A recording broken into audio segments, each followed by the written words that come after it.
Hermoso tiempo de alabanza, ¿verdad? Hermoso tiempo de alabanza, muy propicio con el sermón. Quiero, mis hermanos, sin más demora, invitarles a que en esta mañana busquemos allí en nuestras Biblias el libro del Génesis, capítulo 6. Libro del Génesis, capítulo 6. Libro del Génesis, capítulo 6. Amén. Vamos a leer desde el versículo 1 en adelante. Génesis 6. Amén.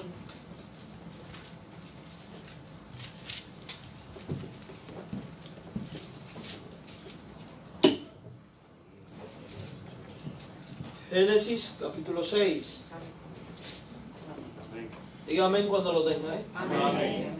Dice así: aconteció que cuando comenzaron los hombres a multiplicarse sobre la faz de la tierra, y le nacieron hijas, que viendo los hijos de Dios que las hijas de los hombres eran hermosas, tomaron para sí mujeres, escogiendo entre todas. Y dijo Jehová: no contenderá mi espíritu con el hombre para siempre, porque ciertamente él es carne, mas será sus días 120 años. Había gigantes en la tierra en aquellos días, y también después que se llegaron los hijos de Dios a las hijas de los hombres, y les engendraron hijos. Estos fueron los valientes que desde la antigüedad fueron varones de renombre. Y vio Jehová que la maldad de los hombres era mucha en la tierra, y que todo designio de los pensamientos del corazón de ellos era de continuo solamente al mal. Oramos. Padre, en el nombre de tu amado Hijo Jesucristo, te suplicamos que en esta mañana seas tú tomando el control de la predicación y hablando a nuestras vidas y a nuestros corazones. Reconocemos nuestra necesidad de ti, Señor, y suplicamos que seas tú quien tomes el control de la predicación y que seas tú quien ministres. Quita lo humano, lo terrenal, y sé tú trayendo palabra a cada corazón aquí presente, al que nos sigue por el internet. Háblanos a cada uno de nosotros, Señor. En el nombre de Jesús rogamos estas cosas. Amén. Bien, amados hermanos, en las próximas 5 semanas vamos a estar hablando sobre la doctrina de la gracia, sobre la salvación. Y para ello es necesario que lo hagamos por parte y paso a paso, porque es un tema muy amplio y que para ser comprendido en su totalidad es necesario ir con calma. Así que para poder entender todo es necesario que usted pues venga por las próximas 5 semanas, ¿verdad? Y no yo estoy haciendo propaganda, es la gran realidad. Hoy vamos a estar hablando acerca de la primera cuestión que tiene que ver en nuestra salvación. Mire, en los círculos evangélicos, y cuando hablo de círculos evangélicos me refiero a las iglesias que se declaran evangélicas, continuamente nosotros escuchamos hablar acerca de la salvación por gracia. Y oímos a muchas personas que dicen: fui salvo por la gracia de Dios, y la gracia de Dios esto y la gracia de Dios lo otro. Sin embargo, cuando usted intima con las personas y empieza a hablar sobre el tema de la gracia propiamente dicho, y de cómo operó la gracia de Dios y cómo obra la salvación, etc., podemos darnos cuenta de que la gente cree que fue salvo por gracia. Sin embargo, tienen conceptos errados con respecto a la doctrina de la gracia, y con sus conceptos y posturas teológicas no bíblicas terminan, quizás inconscientemente, pero al final terminan haciendo esto: desplazando al trino Dios del centro de la obra de salvación, al enseñar o al creer que en el hombre hay vestigios de bondad, porque el hombre no está totalmente muerto en delitos y pecados, sino parcialmente, y porque el hombre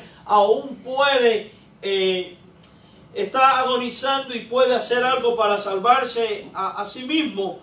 Al creer que el hombre en su libre albedrío, y solo el hombre, excluyendo a Dios, es quien escoge a Dios para salvación, y por tanto Dios me salva porque yo lo escogí primero a Él. Eso piensan muchas personas en nuestro tiempo. Al creer que la gracia fue aplicada a la vida porque decidimos darle una oportunidad a Jesucristo, no resistiéndonos a su gracia y pues aceptándole por voluntad propia sin intervención de Dios como Señor y como Salvador. Al pensar que en mi condición de salvo está condicionada por mi actuar, mi caminar, por mi perseverar, por mí mismo, hasta el día en que Cristo venga por mí o simplemente yo muera. Sin darse cuenta, muchos con esta actitud desplazan al Trino Dios. Muchos terminan dándole todo el mérito de la salvación al hombre. Mérito que, por cierto, el hombre no tiene. Y es interesante porque usted habla con este tipo de personas y dice, oh, es que al final todo esto fue el favor inmerecido de Dios por mí, yo no lo merecía y fui salvo por gracia. Pero cuando vamos a la Escritura descubrimos que estas maneras de pensar y de actuar, estos conceptos que la gente ha desarrollado de la gracia, no son los que revela la Biblia. Porque la Biblia enseña algo muy diferente a todo lo que he dicho. Ahora, ¿por qué decimos que el hombre no tiene ningún mérito en la obra de gracia, en la obra salvífica de Dios? Son varias las razones. Razones que deben de ser estudiadas con mucho cuidado y no a la ligera. Y por eso se hace necesario estudiarlas con calma y estudiarlas por separado. Hoy vamos a estar estudiando la primera de estas razones. Y en la próxima semana pues veremos las otras. Entonces la primera de estas razones se debe, o sea que fuimos salvos por la gracia, por el favor inmerecido de Dios. Y eso es porque se debe a que el hombre está totalmente muerto. Escucha esto, totalmente muerto. No parcialmente, sino totalmente muerto en delitos y en pecados. Y por ende incapacitado para salvarse a sí mismo. El hombre no puede salvarse a sí mismo. El hombre no puede hacer nada que le haga merecedor de la salvación. Y a esto le llamamos depravación total. O sea, al hecho de que el hombre está totalmente muerto en delitos y pecados, le llamamos depravación total. Y con ello queremos decir que el hombre está totalmente depravado a causa del pecado. Y para entender esto se hace necesario ver en primer lugar lo que no es depravación total. Porque la gente a veces escucha estos términos y desarrolla conceptos equivocados y conceptos errados. Veamos entonces lo que no es depravación total. No es depravación total el pensar que el hombre caído no puede hacer buenas acciones a los ojos de Dios o de los demás hombres, aun cuando no es creyente. O sea, a veces la persona oye el concepto de depravación total y dice, oh, eso quiere decir de que una persona no puede hacer cosas buenas. Nosotros sabemos que aún hasta las personas más perversas hacen cosas buenas.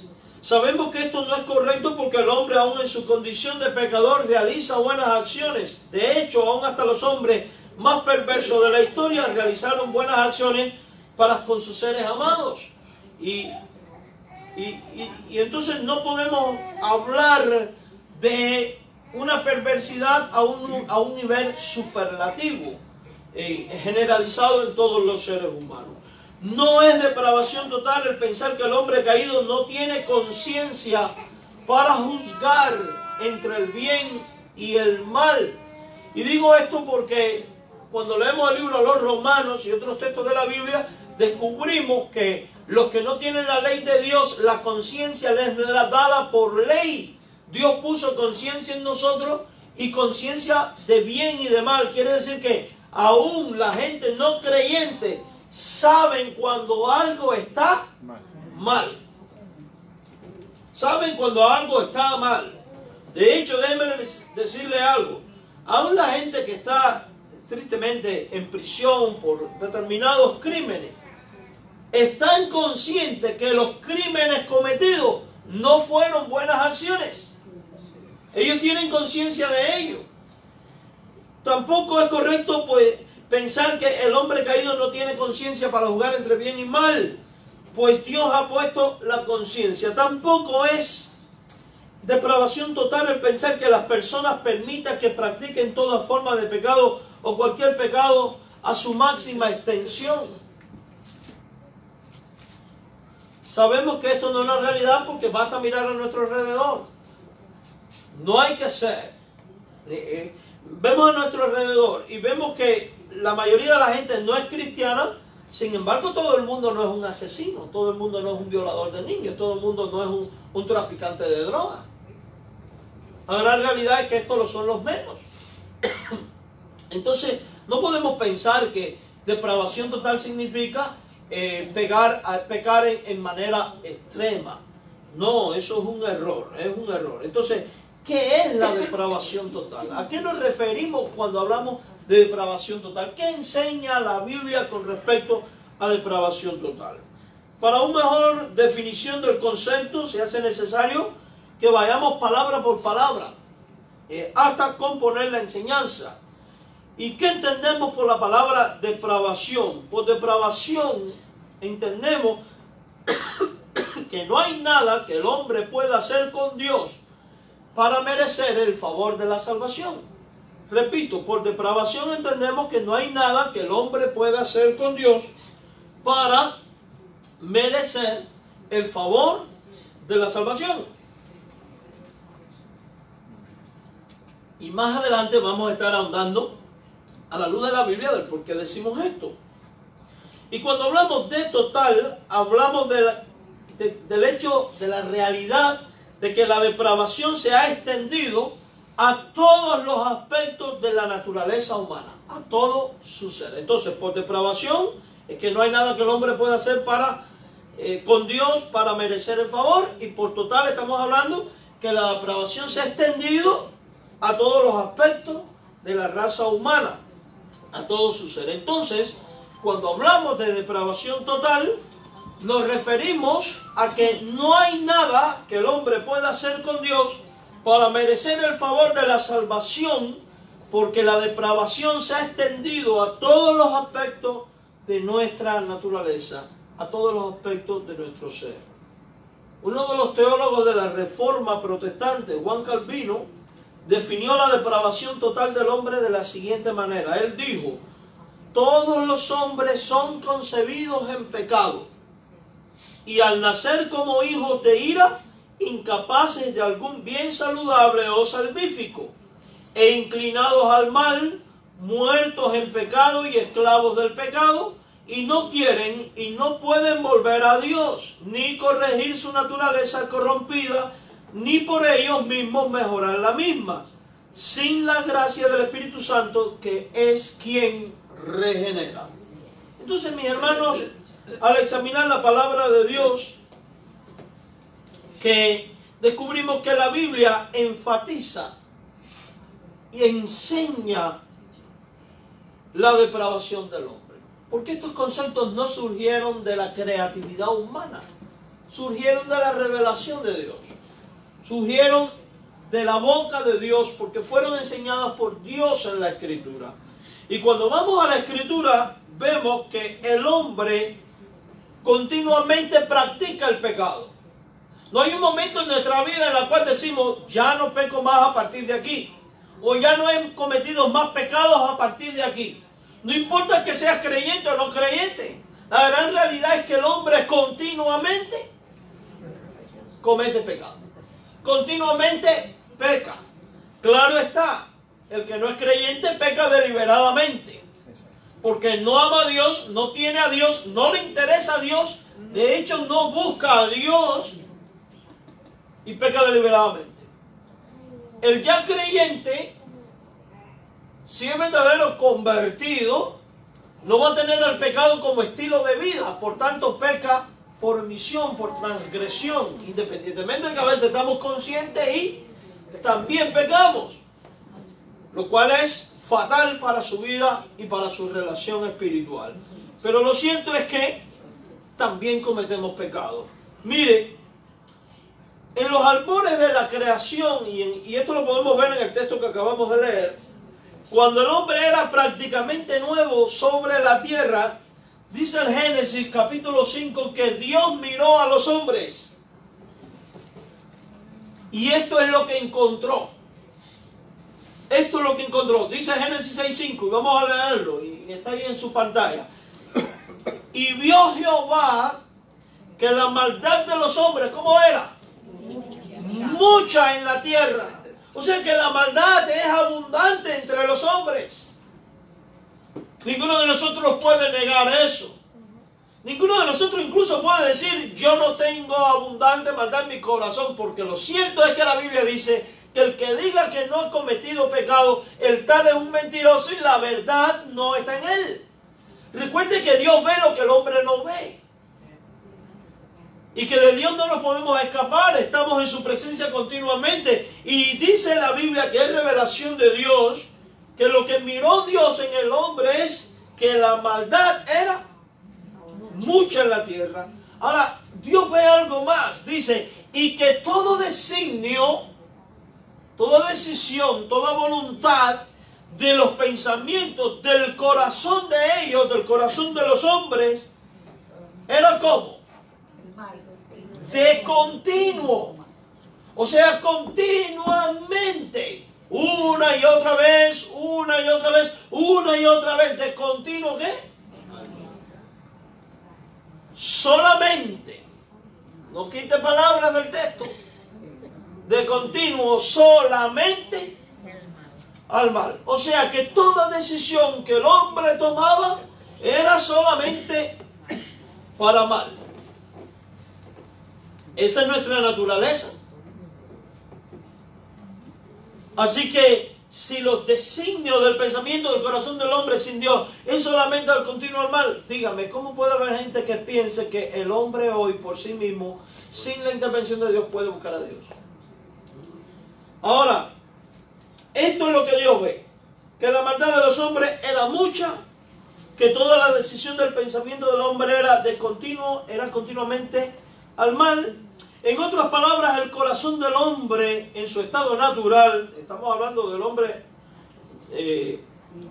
no regenerado, el corazón del hombre al estar depravado continuamente piensa, actúa y toma decisiones siempre a favor del mal. Eso es lo que dice el texto. Puede chocar con nuestros sentimientos, con nuestros deseos, puede chocar con ese deseo que tiene el hombre de presentarse a sí mismo como perfecto y como lo más grande ante los ojos de otro, pero esa es la gran realidad de lo que Dios ve en nosotros. Y Dios no es mentiroso y Dios no se va a autoengañar. Eso significa que si Dios vio esto en ti y en mí, si Dios vio esto en la humanidad, es porque así es la realidad de la humanidad. Ahora, fíjese, decía ya que los designios y las decisiones del corazón, interesante, el corazón, el lugar donde supuestamente se asientan los sentimientos y de donde se toman las decisiones. Y a veces nosotros decimos, fulano tiene buen corazón. O ¿sabes qué? Cuando la persona está tomando decisiones decimos, haz lo que te diga tu corazón. Y esos son los criterios de nosotros. Y a veces la gente dice, tiene buen corazón. No es creyente, pero tiene buen corazón. Él es cristiano, pero tiene buen corazón. Pero aquí no se trata ni de tu opinión ni de mi opinión. Se trata de cómo ve Dios el corazón de los hombres. Cómo ve Dios el corazón del hombre no regenerado y cómo ve Dios el hombre del corazón regenerado.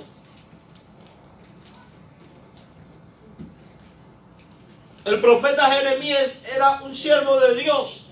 Alguien a quien Dios le hablaba, probado. Y bajo la revelación de Dios, dice lo siguiente del corazón en el capítulo 17, versículo 9.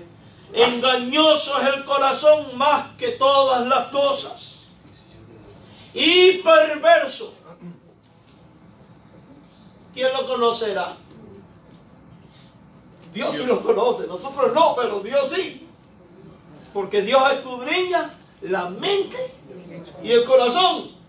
Pero ese Dios que escudriña la mente y el corazón le reveló a Jeremías la definición correcta del corazón del hombre.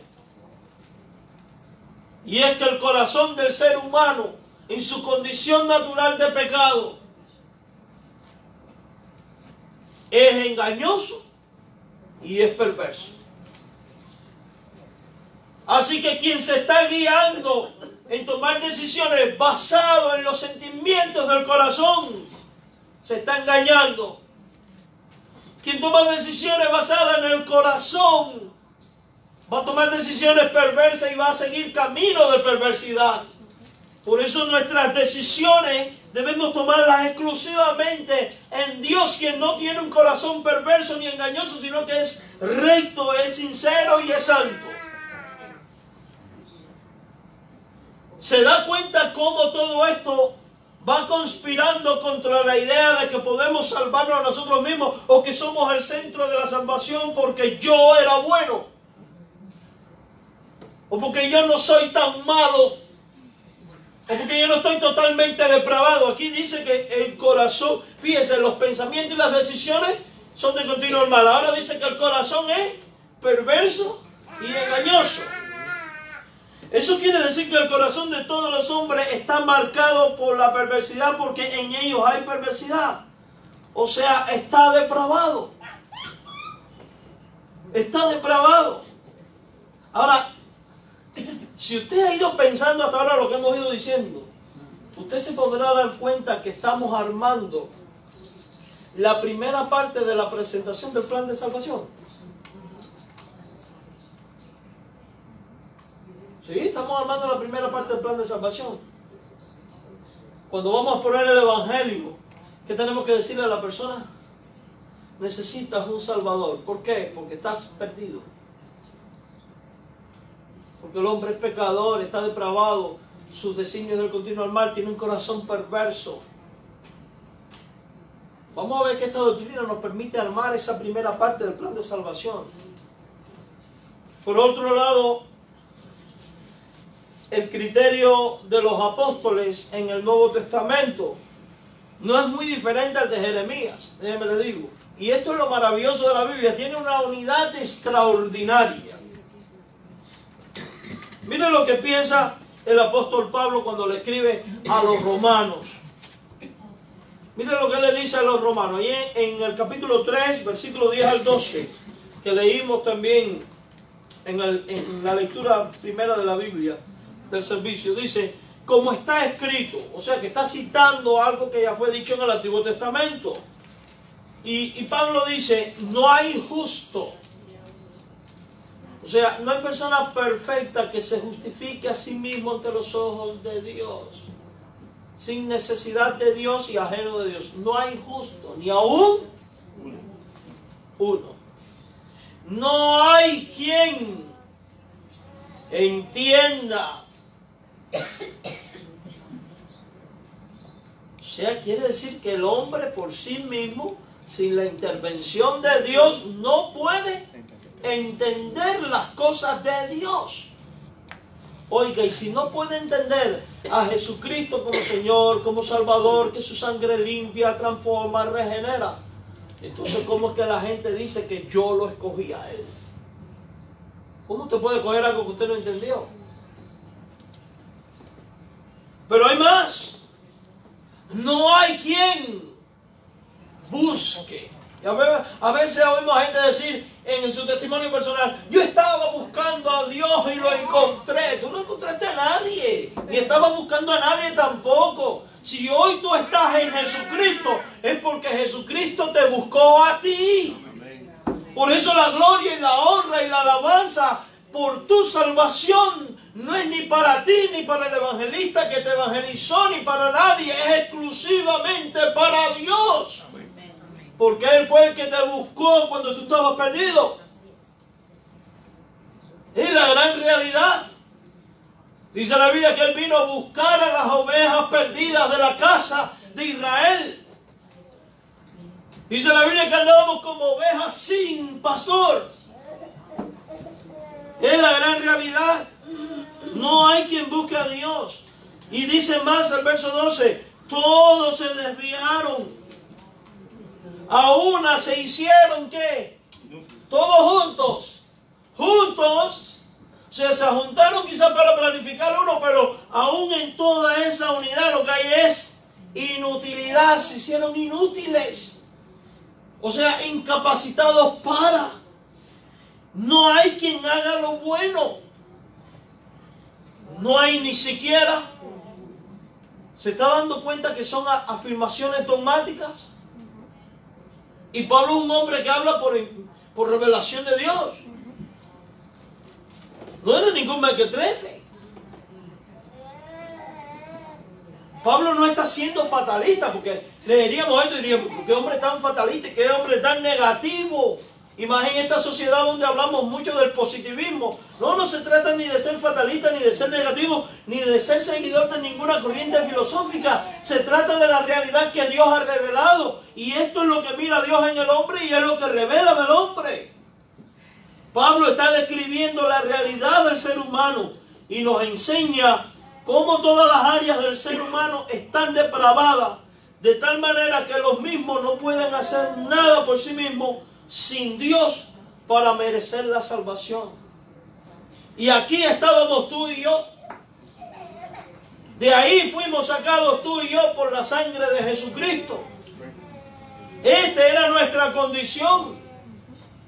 ¿Se da cuenta entonces que si hoy estoy aquí alabando su nombre, si hoy estoy disfrutando de mi condición de salvo, se debe a su obra de gracia, a su amor, a su bondad, a su misericordia?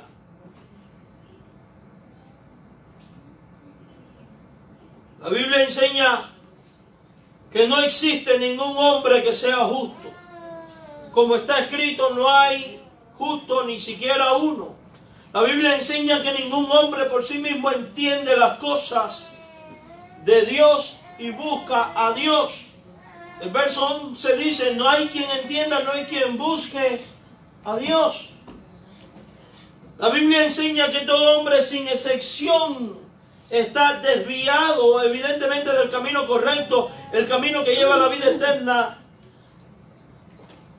Está desviado de ese camino, sigue el camino amplio que lleva a perdición.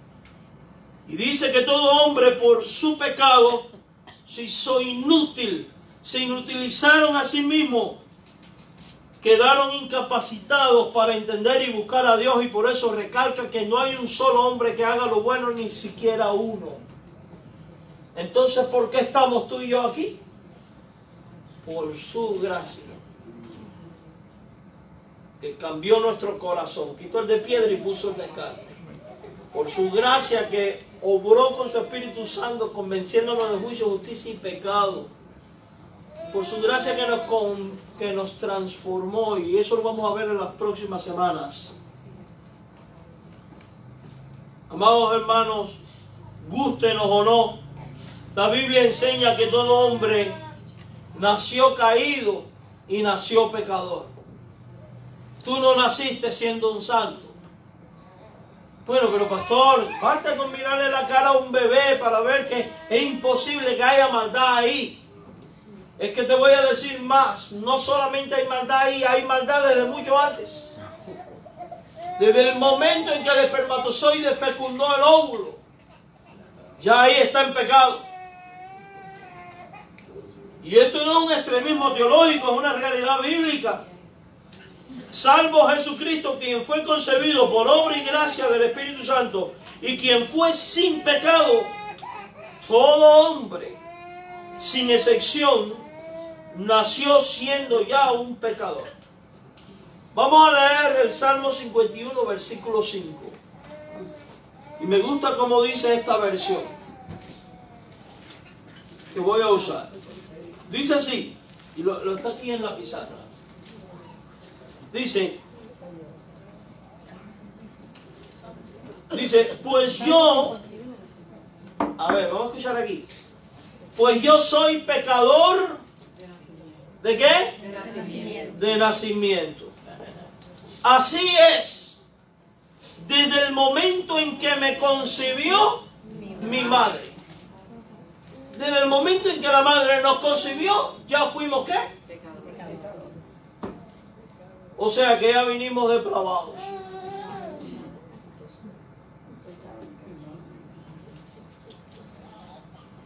¿Y usted quiere ver si eso es así o no? Mira el desarrollo de un bebé, que aprende más fácil las cosas malas que las buenas.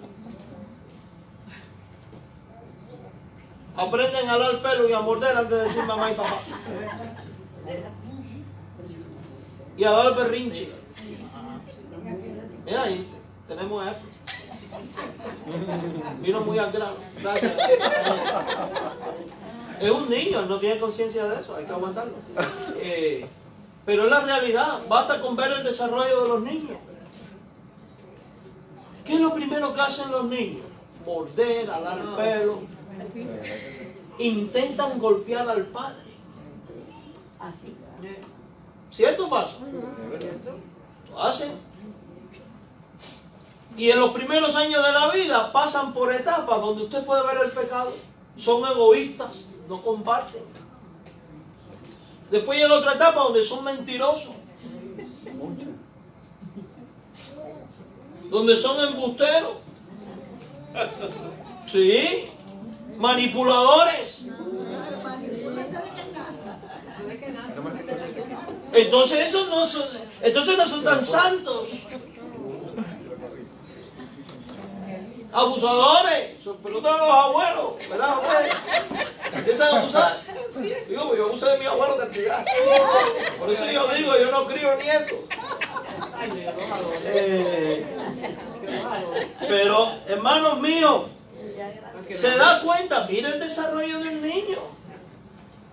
Vemos todo esto, corazón perverso de continuo al mal. Son evidencias que están ahí, palpables.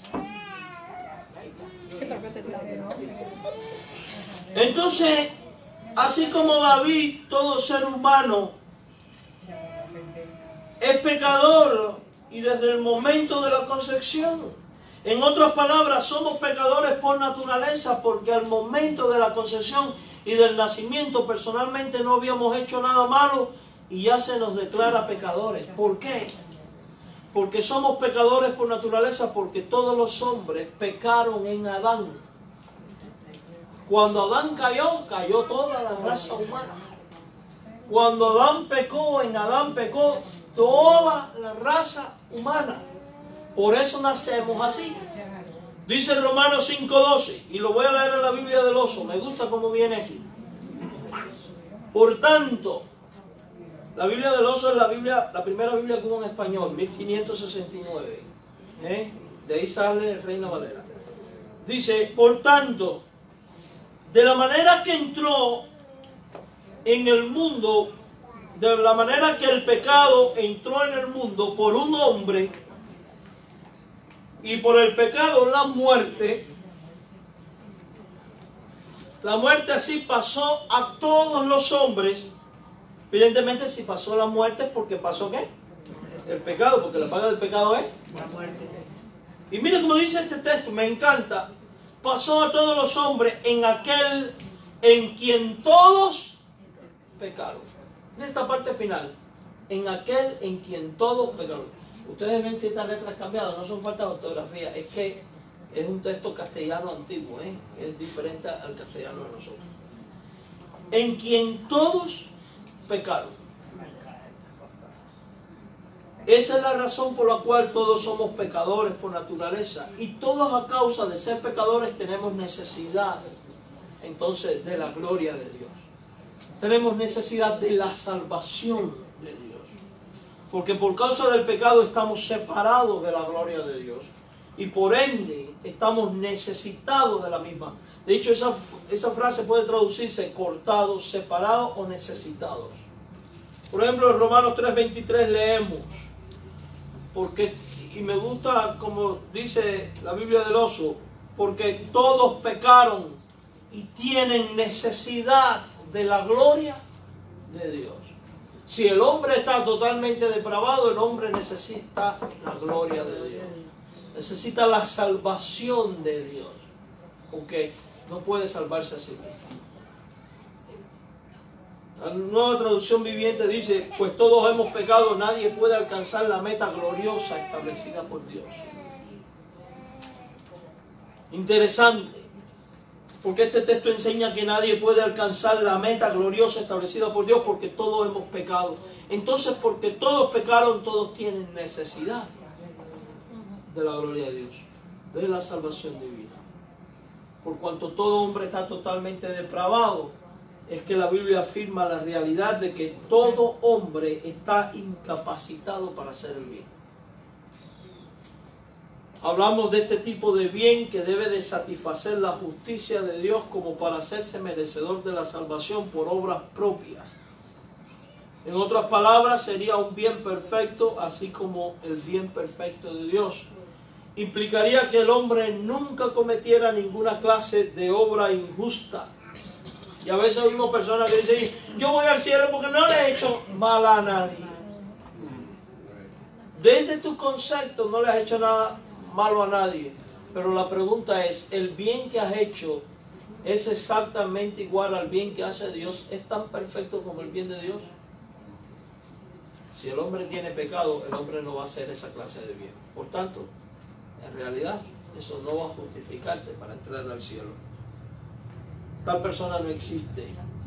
Todo hombre por causa del pecado está incapacitado para hacer esta clase de bien. Si los designios y pensamientos del corazón del hombre son solo de continuar mal, como leímos en Génesis 6:5, al aplicar lo dicho por Jesús en Mateo 7:17, cuando dice, y vuelvo a leer la Biblia del Oso, de esta manera todo buen árbol lleva buenos frutos, mas el árbol podrido lleva malos frutos. No puede el buen árbol llevar malos frutos, ni el árbol podrido llevar frutos buenos. El hombre en su condición natural de pecado, cuyos frutos no son el bien, sino el mal, hermano, ¿es árbol bueno o es árbol podrido? ¿Es árbol malo? La evidencia de nuestra acción dice que todo ser humano por naturaleza está podrido. ¿Por qué? Porque el pecado está en todo su ser. Es tanto así que Jesús enseña que el hombre sin Él, o sea, separado de Él, nada puede hacer por sí mismo porque su condición propia de pecado se lo impide y le condena. Porque el hombre no tiene vida en sí mismo, necesita de la vida que viene de Cristo. Juan 15, del 4 al 5 dice, permaneced en mí, yo en vosotros, como el pámpano no puede llevar fruto por sí mismo, si no permanece en la vid, así tampoco vosotros, si no permanecéis en mí. Yo soy la vid, vosotros los pámpanos, el que permanece en mí, yo en él, este lleva frutos, porque separado de mí, nada podéis hacer. El hombre por sí mismo, hermano, no puede llamar a Jesús Señor. Fíjese, si usted un día le dijo, Señor Jesús, sálvame, no se debió a que tú eres especial y extraordinario. Se debió a que ya Jesús estaba trabajando por medio de su Espíritu Santo en tu vida para convencerte de tu condición de pecado, hacerte ver de que necesitas un Salvador y hacerte ver que ese Salvador es Jesús. Por tanto, la verdadera obra de gracia la verdadera gracia nos hace ver que la obra plena de nuestra salvación fue de Dios, no nuestra. El pecado no le permite entender esto ni hacer esto. Quien clama a Jesús como Señor lo hace por la obra del Espíritu. Pablo dice en 1 Corintios 12:3, por tanto os hago saber que nadie que hable por el Espíritu de Dios llama anatema a Jesús. Y nadie puede llamar a Jesús Señor sino por el Espíritu Santo. Si usted clamó a Jesús como Señor, fue por la obra del Espíritu. Entonces usted quedó también, ¿qué? La gloria no te pertenece. Le pertenece al Espíritu de Dios. La obra no fue tuya, fue del Espíritu de Dios. De ese Espíritu que quitó el corazón de piedra y puso un corazón de carne. Lo vamos a ver en próximos sermones. Por eso decimos que el hombre está incapacitado para hacer el bien por sí mismo, y es porque todo su ser está depravado. De hecho, el hombre no solo puede hacer el bien, sino que además todo hombre está incapacitado para entender el bien. Mateo 3 enseña que Jesús le hablaba en parábola a cierta multitud que llegó a él para oírle. Y luego en el capítulo 13, versículo 10 de Mateo, los discípulos le preguntaron que por qué les hablaba por parábola, e inmediatamente dice esto. Y yo quiero que usted preste especial atención, porque aquí hay otro detalle. Si usted ha entendido el Evangelio, no es porque usted es superdotado, sino porque Dios te reveló su verdad. Amén. Amén. Entonces, entender el Evangelio tampoco es obra del hombre. Miren lo que dice Mateo 13:11. Él respondió y díjole: porque a vosotros he concedido saber los misterios del reino de los cielos, mas a ellos no es concedido. O sea, aquí hay una verdad sorprendente. Hay personas a las cuales Dios, por medio de Cristo, le ha concedido el saber los misterios del reino de los cielos, y hay otras personas a las cuales Dios no les concede el conocer estos misterios. ¿Por qué lo hace así? Yo no lo sé, pero eso es lo que dice la Biblia. Entonces, si usted hoy está aquí alabando su nombre, si usted hoy es salvo, ¿por qué es? Porque Dios tuvo misericordia de ti pese a tu condición de pecador y tuvo a bien revelarte los misterios de su reino y darte la sabiduría para entenderlo y convencerte hasta llevarte al punto donde ya no pudieras resistirte más y tú por voluntad propia terminaras creyendo en Jesús. Eso lo vamos a ir completando luego, pero por ahora vamos viendo esto. Recuerden que Jesús en otra ocasión dijo, no lo tengo aquí, debí haberlo puesto: nadie conoce al Padre sino el Hijo, y aquel a quien el Hijo lo quiere revelar. Entonces usted y yo hoy debemos alabar el nombre de Dios porque Dios nos reveló sus misterios. Debemos vivir agradecidos. Conocer los misterios del reino de los cielos depende de que Dios le conceda el entenderlo o no. Lo cual significa que el hombre por sí mismo no entiende estos misterios. Solo lo entiende cuando Dios le concede entenderlo. Por eso después, en Mateo 13:14, Jesús dice que hay gente que aunque oigan el Evangelio, no entienden el Evangelio, y aunque vean, no perciben. Mira, vamos a leerlo. Mateo 13:14. De manera que se cumple en ellos la profecía de Isaías que dijo: de oído oiréis y no entenderéis, y viendo veréis y no percibiréis. Por eso que hay gente a la cual le predicamos, y por más claro que les ponga el Evangelio, no responden. Porque no le toca a usted hacer que respondan, es obra de Dios, es una obra de gracia. Entonces el hombre por sí mismo, sin la intervención de Dios en su vida, no entiende estos misterios. Y no los entiende aunque lo escuche. Por eso decimos que el hombre, a causa del pecado por sí mismo, no entiende el bien. Es por eso que muchos de los judíos, aunque tenían la ley que hablaba del Mesías, de su obra, de sus señales, etc., no le recibieron. Jesús dijo: a los suyos vino y los suyos no le recibieron. ¿Quiénes le recibieron? Si usted lee Juan 10, dice: mis ovejas, las que el Padre me dio. No le recibieron porque no entendieron. Porque al hombre por sí mismo está incapacitado para entender y por ende para recibir a Cristo. Esto pasaba contigo. En los siguientes pasajes Jesús explica cómo ciertas personas no pueden entender su lenguaje, teniendo en cuenta que a quien Dios no le da a conocer sus misterios, el tal está bajo el control del pecado, o sea, totalmente depravado, y por ende no puede entender. Y esto nos arroja luz de por qué Pablo decía: no hay quien entienda. Dice Juan 8:43: ¿por qué no entendéis mi lenguaje? Y es una pregunta: ¿por qué no entendéis mi lenguaje? ¿Cuál es la respuesta? Porque no podéis escuchar mi palabra. Y no es porque eran sordos, o porque se le había acabado la batería al aparato. Jesús responde al interrogante de por qué el hombre en su condición natural, a quien Dios no le ha revelado su misterio por sí mismo, no puede entender. Y es porque no puede. Aun cuando le estén oyendo, en otras palabras, no le pueden entender, no la pueden recibir, porque el hombre en su condición de pecado, plenamente depravado por sí mismo, está incapacitado para entender los misterios del reino de los cielos. Y esta gente no entendió porque no eran hijos de Dios, sino del diablo. Suena fuerte, pero no son mis palabras, son las de Jesús. Mira el verso que viene a continuación, el 44. Vosotros sois de vuestro padre el diablo. Oiga, que a veces decimos, Jesús era ofensivo, directo. ¿Y cómo nosotros queremos disfrazar las cosas para no ofender a la gente con el evangelio? ¿Se imagina aquella gente escuchando y que Jesús le diga, ustedes son del diablo? Ajá. Vosotros sois de vuestro padre el diablo. ¿Y por qué Jesús dice que eran del diablo? Los deseos de vuestro padre quieren hacer. Y en la realidad el hombre en su condición natural, el único deseo que tiene es para con el pecado. Pecar, pecar y siempre pecar. Nunca va a desear a Dios, porque no hay quien busque a Dios.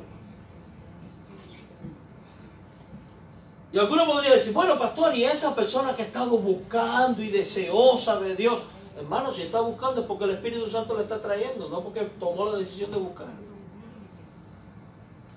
Vuestro padre queréis hacer, vuestro deseo y los deseos de vuestro padre queréis hacer. Dice, él ha sido homicida desde el principio, no ha permanecido en la verdad porque no hay verdad en él.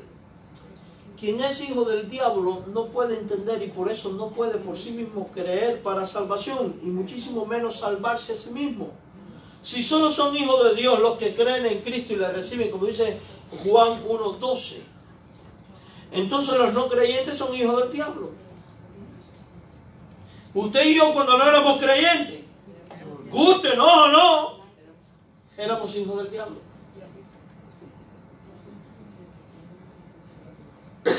Y la condición de un hijo del diablo es de incapacidad para entender. Y eso se debe a que está plenamente depravado. Si entendemos es por la obra de Dios. Bendito su nombre. Una persona solo puede entender el evangelio. Solo puede entender los misterios de Dios si Dios mismo le abre el corazón para que entienda. Y cambia ese corazón engañoso y depravado, ese corazón, como dice Isaías, de piedra y pone uno de carne.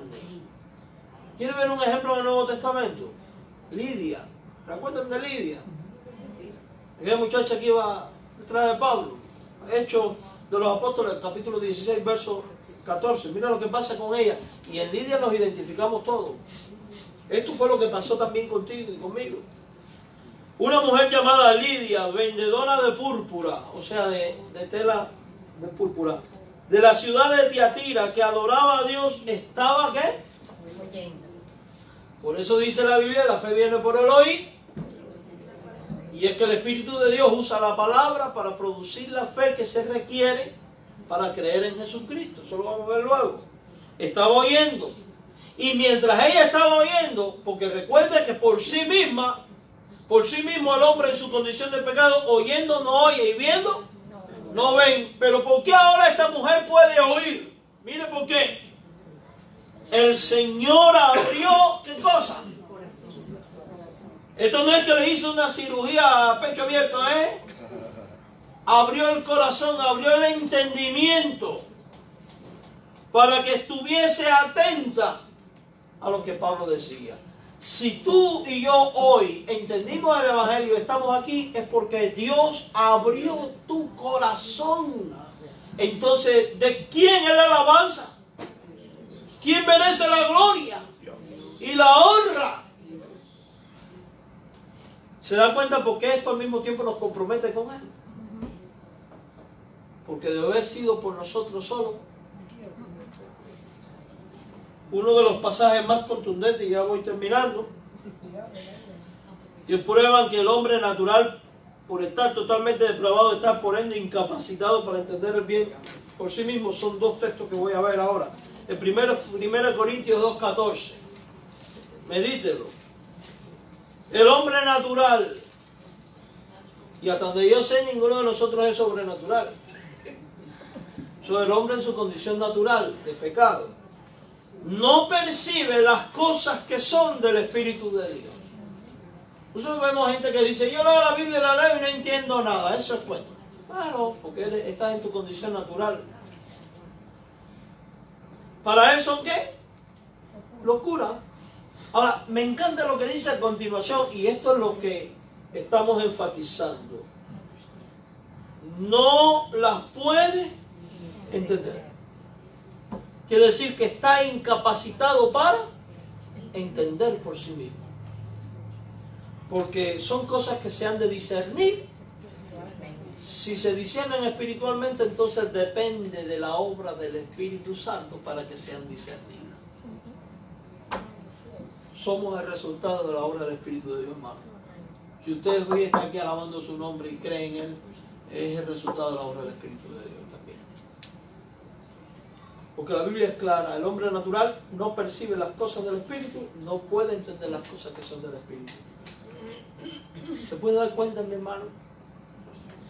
No las percibe, no las puede entender, porque solo se puede discernir espiritualmente, y por los textos ya vistos sabemos que puede discernirse espiritualmente solo cuando Dios te da a conocer sus misterios y cuando el Espíritu Santo obra.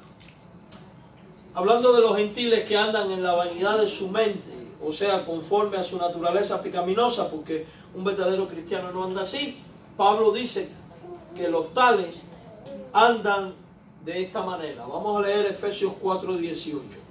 Vuelvo a citar la Biblia del 1569. Teniendo el entendimiento entenebrecido. ¿Cómo tenían los gentiles el entendimiento? Aquí nos identificamos tú y yo antes de ser salvos. También teníamos el entendimiento ¿cómo? Lleno de tinieblas. Y cuando uno está en tinieblas, uno no sabe a dónde va. Y está en riesgo de muerte, de caer y de mil cosas. Pero no solo teníamos el entendimiento entenebrecido, dice más. Dice que estábamos ajenos de vida de Dios por la ignorancia que en ellos hay. En las cuestiones de Dios éramos unos ignorantes. Vivíamos ajenos de las cosas de la vida de Dios. ¿Por la ceguedad de qué? Oiga, ¿usted se ha fijado cuántas cosas ha dicho ya la Biblia del corazón? Perverso, engañoso, ciego, duro. ¿Cómo pueden decir que el hombre todavía tiene cosas buenas en él que le pueden llevar a decidir por Dios? Yo no sé ustedes, pero yo no he encontrado esas cosas buenas. El hombre en su condición natural tiene el entendimiento entenebrecido. Y esto es una cadena ascendente, hermano. Lea con cuidado el pasaje. El hombre tiene el entendimiento entenebrecido. Porque el hombre tiene el entendimiento entenebrecido es que vive ajeno de la vida de Dios. Y el hombre vive con el entendimiento entenebrecido y ajeno de la vida de Dios porque su corazón está ¿qué? Enceguecido. ¿Por quién? ¿Por el pecado? Por la plenitud de la depravación que hay en él, pues ya vimos que el corazón del hombre es perverso y engañoso. Entonces el hombre por sí mismo está incapacitado para entender el bien. Y como si eso fuera poco, la Biblia también enseña que el hombre en su condición natural, por cuanto está totalmente depravado, está incapacitado para desear lo bueno. ¿Y sabe por qué está incapacitado para desear lo bueno? Porque está espiritualmente muerto. Y hasta donde yo sé, un cadáver no tiene ni voluntad propia, ni decisión, ni acciones libres. Y si un muerto puede decidir y actuar, entonces no está muerto. Miren lo que enseña Jesús. No puede el buen árbol dar malos frutos, ni el árbol malo dar frutos buenos. El árbol malo no puede, está incapacitado. Juan 15, 4 al 5. Permaneced en mí, yo en vosotros. Ya lo dijimos. Si separado de mí, nada puedes. El ser humano por sí mismo no puede llevar fruto. La verdadera vida, la vida abundante y eterna es un regalo de Dios que gozamos porque Dios en su infinita gracia y misericordia nos la dio. Efesios 2:1.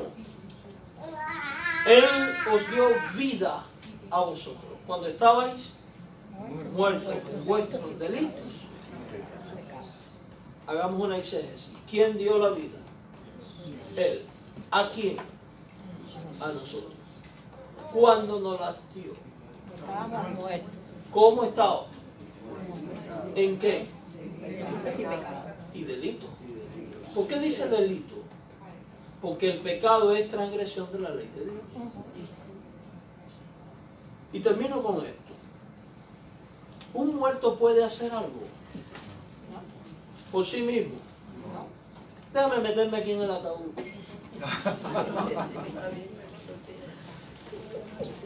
¿Un muerto puede entender algo? ¿Un muerto puede desear algo? No me entierren, quémenme, o quémenme, no me entierren. Al final, después que usted se muera, su familia va a hacer con usted lo que le dé su gana. Y usted no va a poder decir, no, para fuego no, para la tierra. No va a poder decir eso. Bueno, se nos compara con un difunto. Y esta es la mejor expresión para mostrar nuestra depravación. No podemos hacer nada, no podemos entender, no podemos desear. Eso quiere decir que la depravación total indica la incapacidad completa del hombre para hacer algo para salvarse a sí mismo. Eso quiere decir que Dios debe iniciar el proceso para que una persona sea salva.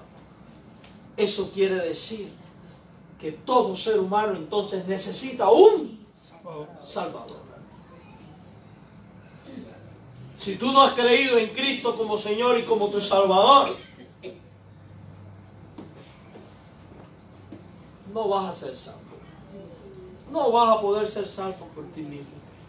Porque solo se llega al cielo por medio de Cristo. Hoy tú has escuchado esta parte. Yo te animo en el nombre del Señor a que creas en Él, porque en Cristo todo esto puede ser transformado. Si usted hoy disfruta de la salvación, no es porque usted es una persona buena, sino porque Dios es bueno. Que pese a tu condición de muerte, en su gracia y misericordia, decidió salvarte. Por eso Él merece toda la honra, toda la gloria, y debe conducir nuestros pasos a una vida de obediencia y servicio incondicional a Él. Por lo que Él ha hecho por nosotros, debemos comprometernos con Él. Salvo por gracia, pese a que estábamos totalmente depravados y por ende incapacitados para salvarnos. Esto nos lleva a la siguiente enseñanza. Si estamos totalmente depravados e incapacitados para ser salvos por nosotros mismos, entonces si somos salvos se debe a que Dios inició el proceso de salvación. ¿Cómo lo hizo? El domingo que viene yo les digo. El domingo que viene yo les digo. Yo les recomiendo que tomen notas para que puedan entender todo, porque en un solo día no se puede ver toda la doctrina. Pero reflexionemos, hermanos, reflexionemos. Se da cuenta de que si no podíamos hacer nada para salvarnos y hoy somos salvos, que esto es la verdadera gracia. Pero cuando yo digo, oh, es que yo tenía algo bueno y yo, ya no es solo Dios, es Dios y yo. O yo y después Dios. Y las cosas no son así. Esto es parte de la doctrina de la gracia. Amén. Vamos a orar. Señor, gracias porque tu amor y misericordia es tan grande que no tuviste en cuenta nuestra miseria, y en tu amor y en tu misericordia te plugo darnos vida aún cuando estábamos muertos. Hoy entendemos que no podíamos hacer nada, por tanto, esto es plenamente una obra tuya. Por eso te alabamos y te bendecimos, y te suplicamos que nos ayudes a vivir comprometidos contigo. Gracias por la obra de Jesucristo. Gracias por la obra de tu Santo Espíritu. Gracias por ser Dios, Señor. Danos tu bendición. En el nombre de Jesús. Amén. Puesto de pie, cantamos este himno. Sublime gracia.